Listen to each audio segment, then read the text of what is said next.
প্রিয় বন্ধুরা, আমি অ্যাস্ট্রোলজার আচার্য সোমনাথ শাস্ত্রী। আজকে আপনাদের জন্য নিয়ে এসেছি একটা ভালো টোটকা। সেটা হলো, যদি দেখেন আপনাদের উপার্জিত জমানো টাকা পয়সা অবাঞ্ছিতভাবে খরচ হয়ে যাচ্ছে, তাহলে আজকেই করে ফেলুন এই টোটকাটি।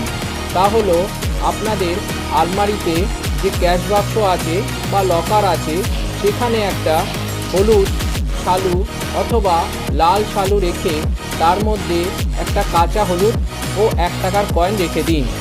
দেখবেন কিছুদিনের মধ্যেই আপনাদের অবাঞ্ছিত খরচ আস্তে আস্তে বন্ধ হয়ে যাচ্ছে এবং আপনাদের জমানো টাকা সেটাও ধীরে ধীরে সেভ হচ্ছে।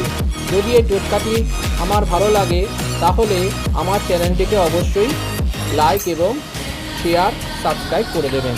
ধন্যবাদ।